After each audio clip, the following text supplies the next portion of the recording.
இந்த விபத்தின் காரணமாக இந்த போயிங் நிறுவனத்துடைய பங்குகளும் வீழ்ந்திருக்கிறது. ஏன்னா ஒரு விமானம் விழுந்திருக்கிறது அப்படின்னா அந்த விமானத்தில் என்ன கோளாறு என்ன அப்படின்றது முதலீட்டாளர்கள் யோசிப்பாங்க. அதனால் அந்த நிறுவனத்துடைய பங்குகள் சரிந்திருக்கிறது. இதே போல் 18-19 காலகட்டங்களிலும் இந்த போயிங் நிறுவனத்துடைய விமானம் விபத்துக்குள்ளாகி இருக்கிறது. இந்தியாவில் இதற்கு முன்பு 2020 இதே போல் பயணிகள் விமானம் விழுந்தது. அதுவும் போயிங்கினுடைய விமானம். 2010 ஒன்று நடந்தது. அதுவும் போயிங்கினுடைய விமானமாக இருக்கிறது. இன்னொரு கூடுதல் செய்தி சொல்லணும் அப்படின்னா 1988 இந்தியாவில் இது போன்ற ஒரு விமான விபத்து ஏற்பட்டிருக்கிறது. அந்த விபத்துலையும் இதே போல் 130 பேர் உயிரிழப்பு. அந்த விமான விபத்தும் அகமதாபாத் ஏர்போர்ட்டில் நடந்திருப்பதாக வரலாறு நமக்கு சொல்லுகிறது. அக்டோபர் 19, 1988.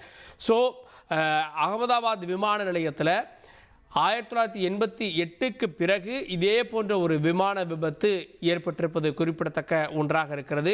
அந்த விபத்து இந்தியன் ஏர்லைன்ஸுக்கு சொந்தமான ஃப்ளைட் 113 அப்படின்னு தகவல்கள் சொல்லப்படுகிறது. அந்த விபத்துக்கான காரணம் பைலட்டுடைய தவறுதல் அப்படின்னு சொல்லப்படுகிறது. ஆனால் இந்த விபத்துக்கான காரணம் என்ன அப்படின்றது தெரியவில்லை. அகமதாபாத் விமான நிலையத்தில் இது போன்ற 2 பெரும் விபத்துக்கள் இதோடு ஆகியிருக்கிறது அப்படின்றது குறிப்பிடத்தக்க ஒரு செய்தியாக இருக்கிறது. தொடர்ந்து 10 ஆண்டுகளில் நடந்த விபத்துக்களில் இது பெரிய விபத்தாக பார்க்கப்படுது. 2020க்கு பிறகு பெரிய அளவிலான விபத்துக்கள் இல்லை, சில விபத்துக்கள் இருக்குது. சில உயிரிழப்புகள் மட்டுமே இருந்த சூழலில் இந்தியாவில் இந்த விபத்து ஒரு பெரிய அளவிலான விபத்தாக இருக்கிறது. 200 பேர் வரை ஒரு விமான விபத்தில் உயிரிழந்தாங்க. அது 1970களில் நடந்தது. அதன் பிறகு 1988 அகமதாபாத்தில் நடந்த விமான விபத்து தான் பெரியது. அதன் பிறகு இந்த விமான விபத்து மிகப்பெரியதாக இருக்கிறது அப்படின்றது குறிப்பிடத்தக்க ஒன்றாக இருக்கிறது. இந்த விபத்து, அதை தொடர்ந்து வரக்கூடிய காட்சிகள், தகவல்கள் இன்னும் அதிர்ச்சியை ஏற்படுத்தி வருகின்றன.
விமான விபத்து இந்திய விமான விபத்துகள்லேயே பெரும் விமான விபத்தாக பார்க்கப்படுகிறது இந்த விமான விபத்து.